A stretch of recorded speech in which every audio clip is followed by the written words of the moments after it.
Assalamualaikum warahmatullahi wabarakatuh. Saya sedang bersama dengan senior saya, kakak kelas saya di Mesir, Al-Mukarram, Ustadz Dr. Damanhur Abbas. Nikmati kajian-kajian tausiah beliau yang bergizi, berkualitas di channel Ustadz Damanhur Abbas. Jangan lupa tonton, subscribe, like, share, and comment. Assalamualaikum warahmatullahi wabarakatuh.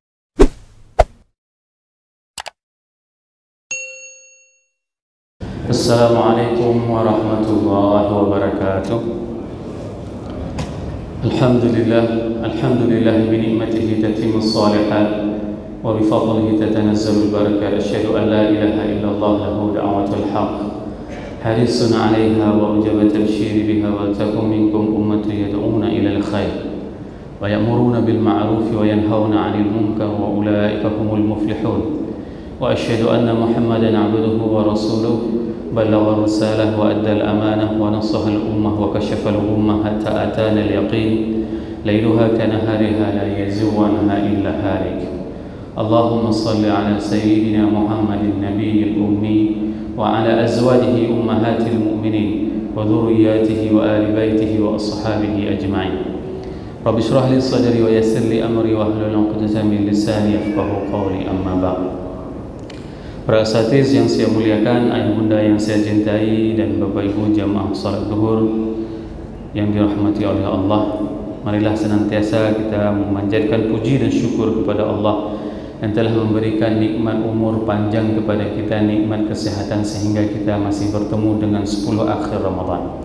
Kita tidak tahu bagaimana nasib kita di paruh akhir ini, apakah kita bisa menuntaskan dan bisa menyempurnakan paruh akhir ini dengan sebaik-baiknya, atau kita termasuk di antara apa yang disabdakan oleh baginda Rasulullah SAW, barang siapa yang diharamkan dari kebaikan maka telah diharamkan kebaikan seluruhnya. Salawat dan salam mari sama-sama kita panjatkan kepada junjungan kita Nabi besar Muhammad SAW yang telah mengajarkan kepada kita segala aspek tatanan kehidupan. Kita tidak tahu harus mengisi Ramadan ini seperti apa kalau seandainya Rasul tidak memandu kepada kita. Ramadan tentu akan menjadi sebuah beban kalau seandainya kita tidak menghadirkannya dengan nilai keimanan. Maka semuanya itu adalah beban. Bayangkan harus berpuasa sekian jam dan di bawah terik matahari yang sangat panas. Ini merupakan semuanya beban kalau seandainya tidak dihadirkan keimanan. Maka Rasul mengajarkan kepada kita bahwasanya panggilan Ramadan ini merupakan panggilan keimanan sehingga tidak ada satupun yang menjadi beban, dikarenakan semuanya kita lakukan dikarenakan kecintaan kita kepada Allah dan kepada baginda Rasulullah SAW. Oleh sebab itu, Bapak Ibu jemaah yang dirahmati Allah, perbanyaklah berselawat kepada baginda Rasulullah SAW agar apa? Agar kita mempunyai rasa kesadaran untuk mengikuti apa yang diperintahkan oleh baginda Rasulullah SAW dalam tatanan kehidupan kita sehari-hari. Tidak terasa berat. Pada saat kita sudah menghadirkan rasa cinta, maka itu tidak akan terasa berat dalam diri kita. Apapun yang kita dengarkan dari baginda Rasulullah SAW. Semoga jamaah yang berhadir pada zuhur yang berbahagia ini merupakan di antara umat Nabi Muhammad SAW yang akan diberikan syafaat oleh baginda Rasulullah SAW dan akan suguhkan air dari telaga Kautsar dari tangan mulia tersebut. Allahumma amin. Jamaah yang dirahmati Allah, pada pertemuan sebelumnya kita telah membahas tentang sirat, yaitu jembatan di mana akan menghubungi, di mana terletak antara di bawahnya itu adalah neraka dan surga. Siapapun yang bisa menembusi berjalan di atas jembatan tersebut maka mereka akan memasuki ke dalam surga. Kita sudah menjelaskan kondisi orang-orang yang berjalan di atas jembatan tersebut. Ada di antara mereka yang berjalannya itu seperti kilat, ada yang seperti angin, ada yang seperti burung, ada yang seperti unta, dan semua itu merupakan sangat tergantung dengan amal-amal. Dan ada juga orang yang berjalan itu sampoyongan dan dia itu kegelapan, tidak ada cahaya, dan bahkan mereka itu tergelincir. Dan ada orang yang berjalan itu sambil disobek-sobek oleh berbagai macam ranjau yang ada di atas sirat. Dan bahkan ada dan banyak di antara orang tersebut yang ditarik oleh ranjau tersebut dalam bentuk duri-duri yang akan dihantam dan dimasukkan ke dalam neraka. Maka ini merupakan kesempatan kepada kita pada saat Allah memberikan sebuah janji pasti, siapapun akan bisa melewati seperti kilat dengan amal-amal apa. Orang berjalan di atas sirat tersebut seperti angin, seperti burung, itu semuanya mempunyai kiat-kiat yang diajarkan oleh baginda Rasulullah SAW. Setelah manusia melewati dari sirat tersebut, maka dia akan menempuh satu lagi proses yang dinamakan dengan qantarah. Qantarah itu merupakan jembatan pada saat manusia itu merupakan fase akhir dia sebelum masuk ke dalam surga. Qantarah ini Imam Ibnu Hajar Al-Asqalani beliau menjelaskan bahwasanya ada dua pemahaman para ulama tentang qantarah. Yang pertama, Ibnu Hajar mengatakan bahwasanya alladzina yuzahiruna annaha tarfun sirat mimma yalil jannah. Dia merupakan fase akhir, ada sebuah jembatan pada saat seseorang yang akan memasuki ke dalam surga, ada fase akhir, ada jembatan. Jembatan itu adalah merupakan proses akhir seseorang akan memasuki ke dalam surga. Dan beliau juga mengatakan bahwasanya ada di antara para ulama mengatakan bahwasanya bisa jadi wayahtamil an takuna min ghairihi bainas sirat wal jannah. Dan itu bisa jadi antara sirat dengan surga. Ini merupakan pemahaman di antara apa yang disampaikan oleh para ulama. Allah menjelaskan tentang qantarah tersebut yaitu di dalam surat Al-Hijr ayat 47 yang berbunyi A'udzubillahi minasyaitonirrajim Bismillahirrahmanirrahim wa naza'na ma fi sudurihim min ghillin ikhwanan ala sururin mutaqabilin. Dan pada saat seseorang itu akan memasuki ke dalam surga, maka Allah menghilangkan min ghillin, yaitu dari rasa benci, ala ikhwanan ala sururin mutaqabilin, bahwasanya rasa benci terhadap persaudaraannya yang selama ini dulu mungkin di dunia itu mereka mempunyai urusan-urusan yang memang tidak selesai, sehingga sehingga kebencian tersebut terus tertanam di dalam jiwa mereka. Namun pada saat seseorang akan dimasukkan ke dalam surga, maka rasa benci tersebut akan dihapuskan. Maka para ulama mengatakan bahwasanya di qantarah tersebut ini adalah merupakan kisah terakhir yang akan dilakukan oleh umat manusia. Pada saat di mahsyar dan di timbangan, itu adalah kisah-kisah yang memang harus dilakukan di awal-awal. Setelah mereka selesai semuanya dari kisah-kisah di awal, ya, adanya pembalasan-pembalasan. Kalau misalnya dulu dia pernah mengambil hak orang, maka itu harus diselesaikan di sana di mahsyar. Pada saat di mizan tersebut, ada dia pernah menzalimi orang lain, maka itu semua harus diselesaikan. Kalau seandainya dia bisa menyelesaikannya dengan amalnya, maka dia akan menyelesaikan dengan amalnya. Sehingga nanti ada seseorang yang dulu pada saat dia hidup di dunia amal dia sangat banyak, tapi terkuras semua. Tersedot semua amalnya dikarenakan apa? Dikarenakan ada hak-hak orang lain yang dia dulu ambil. Setelah fase itu, maka fase yang terakhir ini adalah kedengkian, kebencian. Kebencian ini disebutkan bahwasanya tidak ada satu orang pun yang masuk ke dalam surga itu ada rasa benci di dalam hati mereka terhadap saudara-saudara mereka. Itu semuanya sudah dihapuskan, itu semuanya sudah dimaafkan. Begitulah indahnya penghuni surga. Allah berfirman di dalam surat Yasin yang bermakna hum wa azwajuhum fi dhilalin 'alal araiki muttaqi'un. Para mufassirin mengatakan pada saat Allah menambah kata-kata hum wa azwajuhum, itu menunjukkan bahwasanya pada saat kehidupan suami istri di dunia ini ada hal-hal yang memang itu tidak disukai oleh pasangannya, dan ini wajar. Ada sebagian suami misalnya, mohon maaf, misalnya suka makan jengkol, ataupun istrinya suka makan jengkol, suaminya tidak suka, dan ini biasa kehidupan di dunia. Ada hal-hal yang memang itu sering terjadi di antara pasangan suami istri, ada hal-hal yang memang tidak disukai, ya.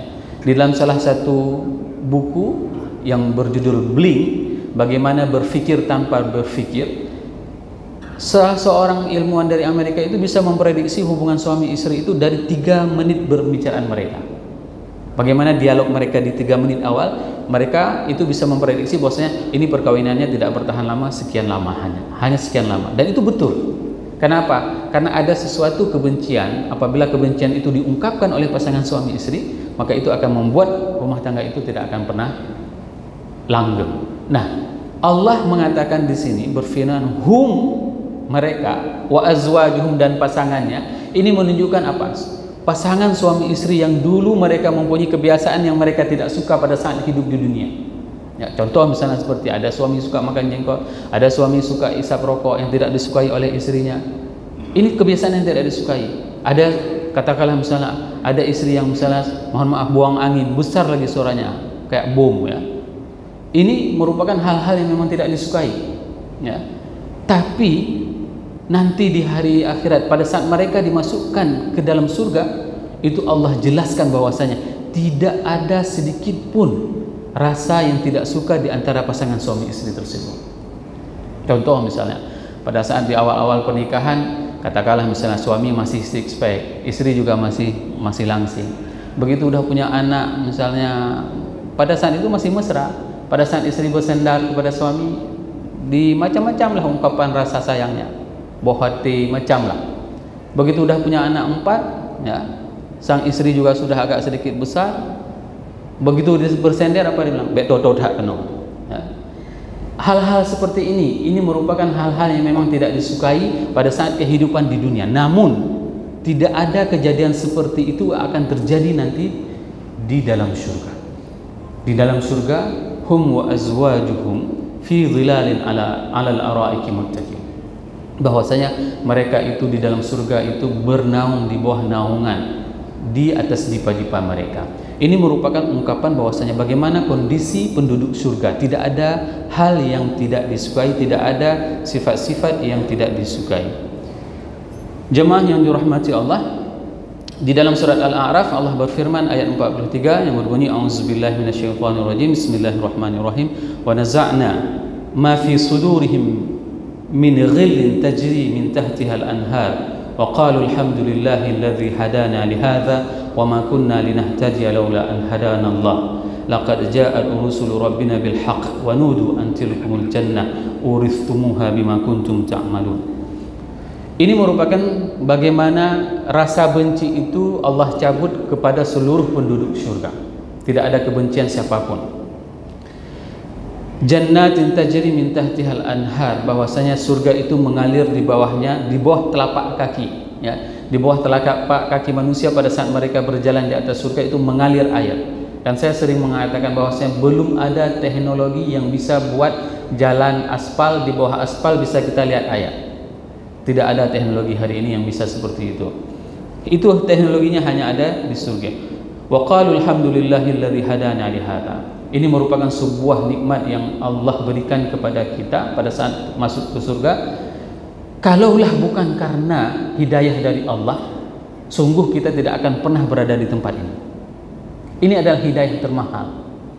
Pada saat kita bisa duduk beriktikaf di tempat yang penuh dengan keberkahan ini adalah hidayah. Bayangkan berapa banyak di antara saudara-saudara kita, mereka lebih memilih untuk tidak mau masuk ke masjid. Ada di antara jamaah yang pada saat anak-anaknya itu diikutkan ke dalam mukhayyam, di atas itu mereka sudah masuk ke mukhayyam tersebut, camp Al-Quran tersebut selama 30 hari. Ada salah seorang ibu mengatakan beliau sangat ngotot untuk memasukkan anaknya ke dalam mukhayyam tersebut, menghafal Quran selama 30 hari. Mulai dari hari pertama Ramadan mereka sudah masuk di atas menghafal Quran. Ayahnya sangat jarang pergi ke masjid dan ibunya sangat ngotot supaya apa? Supaya anaknya masuk ke dalam mukhayyam tersebut. Dan apa yang terjadi? Alhamdulillah, ayahnya setiap maghrib dan isya tarawih salat di sini. Ini merupakan sebuah kenikmatan. Kalaulah bukan karena hidayah dari Allah, mungkin ayah tersebut masih di luar dengan kesibukannya yang sangat luar biasa. Namun dikarenakan hidayah dari Allah tersebut, maka anak, orang tua bisa bersama-sama untuk memuji Allah. Jemaah yang dirahmati Allah, pada saat kehidupan kita di dunia ini, ada sebagian orang yang memang dia itu mempunyai rasa tidak senang terhadap orang lain. Namun rasa tersebut tidak akan pernah ada lagi nanti pada saat dia akan dimasukkan ke dalam surga. Siapapun orangnya. Misalnya katakanlah ada seseorang yang membenci dengan orang, maka itu tidak penting dan tidak perlu sebenarnya. Kenapa? Karena nanti kalau masih ada kebencian, maka orang tersebut tidak akan pernah dimasukkan oleh Allah ke dalam surga. Hal yang berbalik, ada orang pada saat dia hidup di dunia, dia berteman akrab, kawan akrab. Bayangkan betapa banyak hari ini pertemanan itu sangat akrab kehidupannya di dunia. Namun pada saat hari akhirat, pertemanan akrab tersebut akan menjadi musuh. Akan menjadi musuh. Dan ini diabadikan oleh Allah di dalam surat Az-Zukhruf ayat 67 yang berbunyi, Al-akhilla yawma idzin ba'dhuhum li ba'dhin adun illal muttaqin. Teman dekat, ya, yauma idzin, pada hari akhirat, ba'dhuhum li ba'dhin, sesama mereka itu adalah musuh besar, illal muttaqin, kecuali orang-orang yang bertakwa. Bayangkan betapa banyak hari ini dia akrab, pergi kemana-mana bersama-sama, ya. Namun nanti di hari akhirat mereka akan menjadi musuh. Dikarenakan apa? Dikarenakan pertemanan mereka itu bukan untuk meningkatkan keimanan kepada Allah dan kepada Rasul. Berapa banyak hari ini orang-orang yang bergaul itu dikarenakan hanya untuk kepentingan dunia, hanya untuk meraih kenikmatan dunia yang sesaat, maka mereka rela untuk melakukan apapun demi kepentingan dunia, bukan dikarenakan kepentingan untuk kepentingan hari akhirat. Namun bagi orang-orang yang bertakwa, mereka tidak akan pernah menjadikan persahabatan tersebut kecuali hanya untuk bisa meningkatkan keimanannya kepada Allah dan kepada Rasul. Maka beruntunglah pada saat kita berteman, di saat di dunia ini kita saling menasihati sesama kita, saling mengingatkan sesama kita. Agar apa? Agar pertemanan ini yang di dunia begitu akrab, begitu juga nanti di akhirat kita akan duduk saling berhadapan satu sama lainnya di dalam surga Allah. Allah mengingatkan kepada kita di dalam surat An-Nur ayat 22 bahwasanya pesan yang sangat penting, dan ini masih banyak terjadi di dalam perilaku kita, kehidupan kita sehari-hari di dunia ini, yaitu untuk tidak mendendam. Bayangkan Allah mengingatkan kita, wala ya'tali ulil fadli minkum was-sa'ah ayu taw awli qurba wal masakin wal muhajirin fi sabilillah waliyafu waliyasfahu ala tuhibbuna an yaghfirallahu lakum wallahu ghafurur rahim. Wala ya'tu ulil fadli minkum was-sa'ah, dan jangan sampai orang-orang yang diberikan kemudahan oleh Allah, ya, ayyatu ulil qurba wal masakin wal muhajirin fi sabilillah, bahwasanya mereka itu mendendam terhadap orang-orang miskin dan orang-orang muhajir di jalan Allah, wal ya'fu, dan hendaklah mereka memaafkan, wal yasfahu, dan mereka melapangkan, ala tuhibbuna ayyaghfirallahu lakum, apakah kalian tidak menyukai bahwasanya Allah mengampuni kalian, wallahu ghafurur rahim, dan Allah maha pengampun dan lagi maha penyayang. Hari ini berapa banyak di antara orang-orang yang mempunyai kelebihan, ya, pada saat mereka mempunyai kelebihan dan mereka mempunyai kelapangan, akan tetapi mereka tidak mau memberikan kelebihan tersebut, kelapangan tersebut kepada orang-orang miskin. Dan bahkan mereka mempunyai sebuah cita-cita, yaitu hendak membuat orang-orang tersebut adalah orang agar susah. Padahal Allah sendiri yang mengatakan, ala tuhibbuna an yaghfirallahu lakum, apakah kalian tidak menyukai bahwasanya Allah akan mengampuni kalian, wallahu ghafurur rahim. Berapa banyak hari ini pada saat dia itu dizalimi kehidupannya di dunia, dia itu ditindas, dan dia mempunyai cita-cita.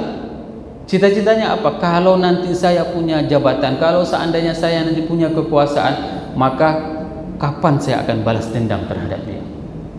Ini perilaku yang dinamakan bahwasanya bukan perilaku orang-orang ahli surga. Seharusnya orang-orang yang mempunyai prinsip ingin masuk surga, maka pada saat mereka mempunyai kelapangan, maka mereka tidak akan pernah untuk mengambil, untuk membalas dendamnya. Pada saat saya belajar di Amerika, ada sebuah mata pelajaran restoratif justice. Pada saat itu salah seorang dosen mengajarkan bagaimana kehebatan salah seorang tokoh di Afrika Selatan, Nelson Mandela. Nelson Mandela itu diperlakukan yang sangat zalim. Bagaimana kondisi dia di dalam penjara? Salah seorang penjaga penjara Nelson Mandela itu adalah dia hampir setiap hari dia kencingi Nelson Mandela. Dikencingi. Nelson Mandela itu dikencingi, dipipisin setiap hari oleh si penjaga penjara tersebut, dan itu adalah orang kulit putih. Apa yang terjadi pada saat terjadi pembebasan dan Afrika Selatan itu merdeka? Orang-orang semuanya menginginkan balas dendam terhadap orang-orang yang memperlakukan Nelson Mandela, sehingga dosen tersebut, beliau mengatakan ini merupakan salah satu sosok yang paling mulia pada saat dia ditindas, ya, dan dia tidak mau membalasnya. Sosok Nelson Mandela. Waktu itu kami diskusi, saya katakan itu tidak seberapa. Saya bilang kepada dosen tersebut, sebenarnya sosok yang paling agung itu adalah sosok Nabi Muhammad SAW. Nabi kami itu bukan hanya seperti itu, dilempari kotoran, dilempari dengan bebatuan, dipanah, giginya patah, kakinya itu berdarah.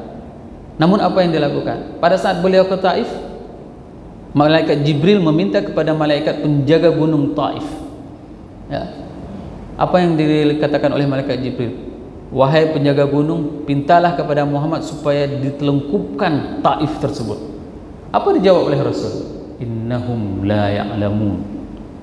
Bahwasanya mereka enggak tahu kalau saya ini adalah Rasul. Ini jawabannya. Pada saat mampu, ya, bukan satu orang, seluruh Taif ditenggelamkan. Namun Rasul menjawabnya bahwasanya mereka tidak tahu. Semoga nanti ada di antara zuriat mereka yang memuji Allah. Begitu juga pada saat Futuhul Makkah. Pada saat Futuhul Makkah, orang-orang yang menghina Rasul, yang mengejar Rasul, mengusir Rasul dari Makkah, dan kesempatan balas dendam itu jelas bisa. Namun apa yang dilakukan oleh baginda Rasulullah SAW? Maka Rasul mengatakan sebagaimana Nabi Yusuf mengatakan kepada saudara-saudara, la tathriba alaikumul yaum, bahwasanya aku ampuni semua kesalahan-kesalahan kalian mulai hari ini. Dan bulan Ramadan adalah bulan pengampunan dosa. Kalau selama ini ada orang yang memang buat sakit kali hati kita, kalau udah teringat orang tersebut, naik terus tensi darah kita 360. Ini bulannya, bulan untuk memaafkan kesalahan orang tersebut. Agar apa? Agar kita tidak lagi nanti dikisas pada saat kita berada di atas qantara, berada di atas jembatan tersebut. Jangan ada kebencian yang terdapat di dalam jiwa kita. Kendati orang tersebut sudah sangat-sangat menjengkelkan, kendati orang tersebut sudah sangat membuat kita itu sama sekali tidak senang, tapi ingatlah dan belajarlah dari kisah Rasulullah SAW. Ini merupakan sosok yang memang harus menjadi suri teladan kepada kita. Agar apa? Agar kehidupan kita sukses di dunia dan di akhirat. Di dalam Fathul Bari juz 11 halaman 395, hadis Rasulullah SAW dari Abi Sa'id Al-Khudri, an Abi Sa'id Al-Khudri radhiyallahu anhu an Rasulullah SAW, idza khalasa al-mu'minu minan nar, apabila orang-orang mukmin itu telah terlewatkan dari api neraka, habisu bi qintarin bainal jannati wan nar, maka pada saat itu dia itu ditahan, ya, diperiksa checkpoint terakhir, yaitu di atas qantarah. Muzaliman kanat bainahum fid dunya, jika ada kezaliman yang terjadi sesama mereka pada saat kehidupan mereka di dunia, katakanlah misalnya ada haknya yang diambil, ada sesuatu yang dia membuat dia selalu mengejeknya, ada sesuatu yang membuat dia itu sangat membenci kepada seseorang tersebut, maka pada saat itu dia sudah memaafkannya, Maka ini yang terjadi bagi orang-orang yang mau masuk surga. Apapun kesalahan yang pernah dilakukan oleh orang, dizalimi, diambil haknya, ditahan uangnya, apapun, kalau seandainya dimaafkan, maka dia akan menjadi penduduk surga. Iza naqu wa hadzabu uzina lahum bidukhulil jannah. Sehingga pada saat itu sudah disucikan. Orang-orang yang akan masuk ke dalam surga itu sudah disucikan hatinya, tidak ada lagi kebencian. Uzina lahum bidukhulil jannah. Maka pada saat itu dia diberikan izin untuk dimasukkan ke dalam surga. Fawalladzi nafsi Muhammad biyadi. Demi jiwa Muhammad di tangannya, di tangan Tuhan. La ahadum bimaskinihi fil jannah adallu bimanzilihi kana fid dunya. Kita nanti pada saat masuk surga itu jauh lebih tahu posisi surga kita itu daripada tempat rumah kita masing-masing hari ini di dunia. Hari ini banyak di antara kita setelah taruh barang itu lupa taruhnya di mana di rumah. Betul kan? Berapa banyak di antara kita taruh barang, begitu udah kita simpan barang lupa kita. Dan ini Rasul mengatakan kepada kita bahwasanya nanti dari hari akhirat kita itu jauh lebih tahu tentang kondisi surga kita itu daripada ketimbang rumah kita di dunia. Beginilah indahnya, begitulah indahnya surga. Maka kita itu jauh lebih tahu di mana kamarnya, di mana tempat kita taruh ini, di mana tempat ini, di mana tempat itu. Semuanya kita sangat mengetahui daripada kita mengetahui tentang rumah kita yang kita desain sendiri, kita rancang sendiri, kita buat sendiri, kita menjadi mandornya. Itu jauh lebih kita ketahui daripada surga yang kita akan masuki nanti. Maka ini adalah kesempatan sebagaimana yang diajarkan oleh baginda Rasulullah SAW. Maafkan. Berapa banyak di antara teman-teman yang mereka menceritakan pangkatnya ditahan, gajinya tidak naik. Apa jawabannya? Fasabrun jamil. Maka bersabarlah. Karena balasannya apa? Balasannya itu surga. Bukan balasannya itu adalah naik odong-odong. Kalau naik odong-odong iya kita nggak sabar. Tapi ini balasannya adalah surga di mana tempatnya, ruang lingkupnya, liku-likunya itu jauh lebih kita ketahui daripada rumah kita sendiri. Ini yang harus kita tanamkan di dalam jiwa kita. Kenapa harus memaafkan? Belajar dari kisah, ya, kisah yang diriwayatkan oleh Anas bin Malik. Mungkin jamaah sudah pernah mendengarkannya.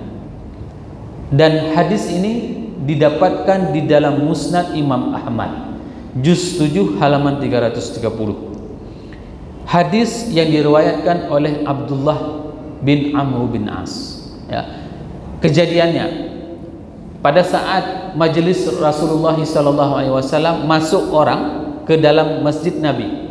Setelah dia memperbaiki wudunya, dia pegang sendal dengan tangan kirinya. Ya. Rasul pada saat itu melihat ada salah seorang sahabat dari Ansar ngambil wudu dengan baik. Dan dia ambil sendalnya, dia pegang dengan tangan kirinya dan dia letakkan sendalnya, dia salat. Masjid Nabawi, bagi bapak ibu yang pernah pergi ke sana, dia hanya beberapa atap saja, atap pelepah kurma di depan dan beberapa atap di belakang. Itu kondisi Masjid Nabawi. Kalau misalnya mimpi Masjid Nabawi seperti itu berarti sudah dekat untuk mimpi ketemu sama Rasul.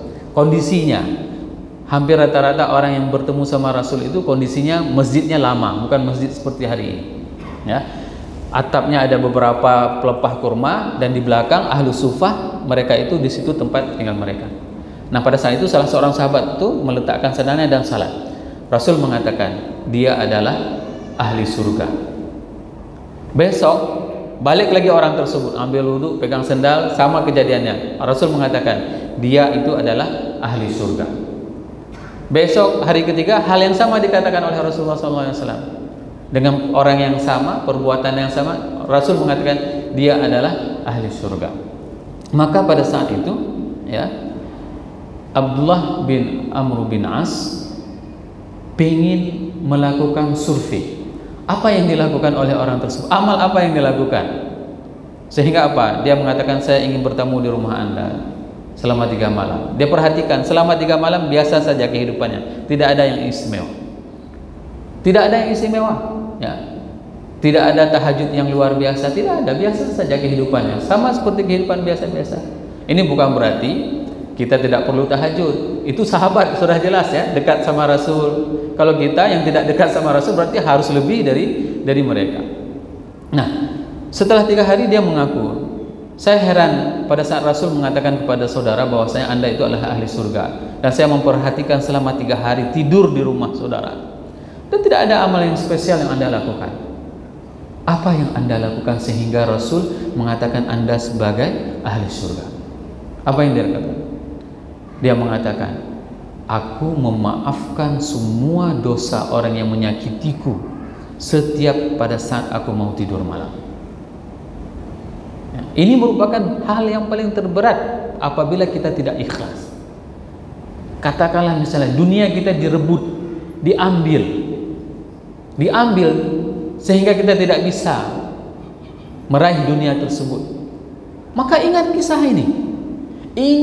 ini bahwasanya ini adalah upaya bagi kita untuk melapangkan dada kita yang hanya beberapa sentimeter tersebut untuk seluas langit dan bumi. Sehingga ini yang harus kita buat. Apapun yang diperlakukan untuk kita pada saat ada orang mengambil hak kita, ditindas kita, maka katakanlah fasaburun jamil, bersabarlah.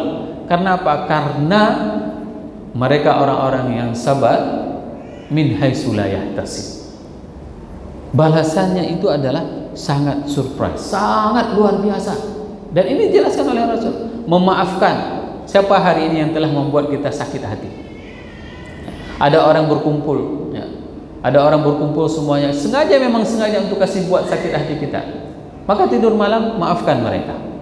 Tidak ada yang perlu disakiti hati. Kenapa? Karena tidak mungkin orang apabila berkumpul seluruh dunia ini, ya, akan membuatmu bahagia, dan itu tidak akan pernah terjadi kecuali memang karena Allah sudah mengizinkan, takdir Allah. Begitu juga berkumpul orang seluruh dunia untuk membuatmu mudarat dan membuatmu sedih, itu tidak akan pernah terjadi kecuali itu adalah atas izin Allah. Apa sekarang yang membuat kita harus sedih? Pada saat hak kita diambil, pada saat dunia ini dirampas, apa yang harus membuat kita sedih? Toh kita punya hari akhirat, toh kita punya Allah yang tidak pernah lupa, tidak pernah tidur, tidak pernah absen terhadap apapun yang terjadi di atas kejadian kita. Maka pada saat manusia berada di atas kontrak, mereka itu akan diminta untuk memaafkan semua kesalahan-kesalahan yang pernah terjadi. Ini adalah tempat di mana terakhir sekali manusia akan menuju kepada yang dinamakan dengan surga, yang kenikmatannya itu tidak pernah bisa terbayangkan dengan mata, tidak pernah kita mendengarkan bagaimana kelezatannya. Sungguh indah. Insya Allah kita akan membahas tentang pembahasan surga ini pada pertemuan yang akan datang. Jemaah yang dirahmati Allah, saya sedikit ingin memberikan pengumuman dari panitia iktikaf. Selamat datang dan selamat bergabung di Masjid Baitur Rahman Blok Semawe yang telah berhadir dan beriktikaf di tempat ini. Alhamdulillah ada beberapa jemaah yang sudah sekian tahun jauh datang dari Matang, ada yang dari Jenib, ada yang dari Benar Meriah berkumpul di tempat ini. Dan ini selentingan di luar orang mengatakan bahwasanya Masjid Baitur Rahman enak, banyak orang kaya. Bukan, saya bilang. Di sini bukan banyak orang kaya, di sini banyak orang yang beriman. Hatinya tergugah.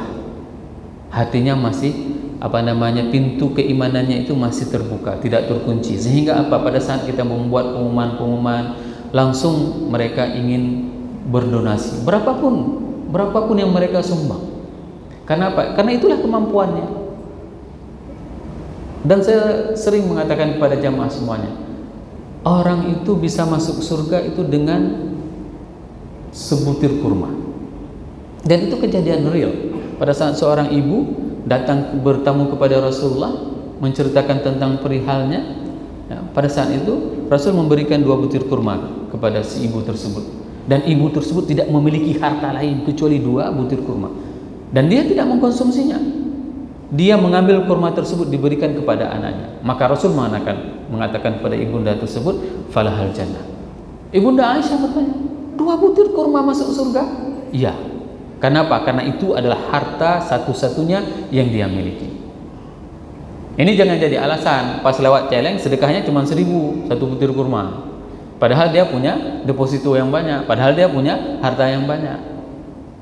Tidak akan mungkin seperti itu. Kenapa? Karena tidak sesuai dengan kemampuan. Berapapun kemampuan kita, ayo bersedekah, karena ini adalah bulan yang penuh dengan keberkahan. Apalagi kita memberikan makan kepada orang buka puasa dan orang sahur. Di sini tidak ada orang yang punya asumsi, oh saya kasih bukaan untuk orang buka puasa aja. Karena apa? Pahalanya sama dengan orang yang berpuasa. Emang sahur enggak? Sama, satu paket itu. Buka puasa dengan sahur itu satu paket. Siapapun yang memberikan makanan untuk orang buka puasa dan sahur, maka dia akan copy paste pahalanya terhadap apa yang dia lakukan. Bukan berarti udah kasih bukaan untuk orang nggak puasa lagi. Ini parah nih. Ya. Kenapa nggak puasa? Saya udah sumbang untuk orang buka puasa, udah ada copy paste puasa dari orang lain, sehingga dia nggak puasa. Itu nggak betul syariatnya. Bukan seperti itu ajarannya. Sampai dengan tanggal 13 April, alhamdulillah sedekah yang masuk sebesar 42.502.000 rupiah. Sampai 2.000 ya. Ini menandakan beginilah sedekah kita. Total pengeluaran sampai dengan tanggal 13 April selama 2 hari kita qiyamul lail untuk iftar dan sahur, yaitu 14.275.000, dan sisa saldo kas per tanggal 13 April 28.227.000. Rata-rata pengeluaran untuk sahur sama iftar itu sekitar 10 jutaan per harinya. Maka ini kita sangat mengharapkan uluran tangan dari semuanya agar apa? Agar ini menjadi sebuah tradisi bagi kita semuanya. Ya. Saya ingin menceritakan pengalaman saya puasa di Mesir. Tidak pernah, dan jarang sekali orang Mesir itu seperti ini. Buka open donasi ya, mohon maaf ya. Jarang sekali orang Mesir itu open donasi. Misalnya ada orang kaya di sana, dia tanggung satu masjid satu dia sendiri, dan dibuat di situ tidak menerima sumbangan dari siapapun. Bagaimana ekstrimnya sedekah orang Arab, ya? Kalau sedekah kita Arab maklum, ya. Ini sedekah orang Arab. Jadi dia sedekahnya itu satu masjid, katakanlah misalnya untuk kami mahasiswa, beliau itu sedekahnya ada 200 porsi untuk mahasiswa saja. Ya, untuk mahasiswa 200 porsi, dan masyarakat umum itu sampai 1.000 porsi. Disitulah kami tidak pernah menyala kompor selama sebulan penuh. Selama bulan Ramadan. Hana udip kompor kamu. Gas hambi, tepu hambi. Kenapa? Karena ada orang-orang muhsinin. Bayangkan kalau porsi ayam itu belah 4. Mungkin kalau di sini kita beli ayam pas misalnya ke pajak belah berapa? 14 misalnya ya. Kalau di sana belah 4 ayam, sanggup makan? Alhamdulillah sanggup. Ya. Karena apa? Karena inilah yang dinamakan dengan sedekah dari orang-orang yang baik. Maka kita sangat mengharapkan nanti suatu hari pada saat kita juga mempunyai badan usaha milik masjid, kita tidak mengharapkan lagi ada sedekah-sedekah seperti ini, tapi kita bisa menghidupkan masjid dari unit-unit usaha yang kita bangun di masjid ini. Semoga kita terbuka hati kita untuk terus bersedekah, karena ini merupakan salah satu yang diminta oleh orang yang mati. Ya, laula akhartani ila ajalin qarib fa asaddaq.